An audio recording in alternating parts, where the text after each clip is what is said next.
Well, here's something for next week's job. Now Mark's getting ready to go. This is a 109. That means it's 109 inches between the axles, if you didn't know. And it's had a brand new chassis fitted to it. He bought it in Ontario, and he's brought it down for me to get through Quebec inspection, which is quite difficult, and they're very, very picky. So let's just have a quick walk around and I'll show you a few faults. Nothing drastic, but well, faults all the same. Well, not faults, but it'll fail. First things first, there's no reflectors on it. It needs a red reflector on this side and on this side, both sides naturally. What else? What else did I say? Ah, yes. They will fail it if they're observant on this. I've had lots of cars fail on the wheel nuts because they don't protrude through the nut by 2 or 3 threads. I know it's petty, I know. What else? Here's an observation. The car's got wipers, but it hasn't got washers, so it needs washers fitting. Manual, electric, doesn't really matter.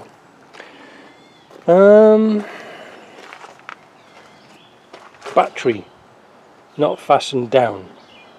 That means in case of an accident that battery could come up, short out on the bonnet if it's upside down, catch fire. That's if there's any bloody petrol in it, like, and game over. We've got the drag link there catching on the inner fender or inner wing. Not a big deal, but I think what they've done is they've put the wing on the inside instead of the outside. I'm not sure about that. I've never done one of these for years. Under the bonnet it doesn't look too bad. Well, apart from wires everywhere. That seems to be a Land Rover thing at the moment, a feature. We've got headlamp here. Has had a stone chip. That'll fail. What else? We've got the clips on. We've got to make sure all these ball joints have got split pins through. That one's through. I need to check all the rest underneath. This is just a quick walk around. Make sure the lights work, etc. The horn works. Let's have a look inside. It's kind of a nice little truck if you like this type of thing. Right, now one of the problems is it's rusty on the footwell. Not a great deal, but a little bit. Holes there. I don't know if you can see these patches here, they're sort of invisible. But any holes in the fort floor or anything like this on the firewall can let smoke through or flames, again if it's got any petrol in it, and therefore it will be a fail. Sun visors are on, that's necessary here. I don't know because half the time it's not sunny. What else? The handbrake, they won't fail on the Gator for some strange reason. I don't have any series bits anymore. Seat belts, we've got to make sure they work.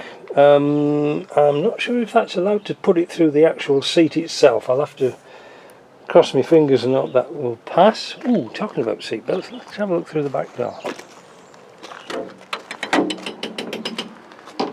It's got bench seats in the back, and it's got a seat belt.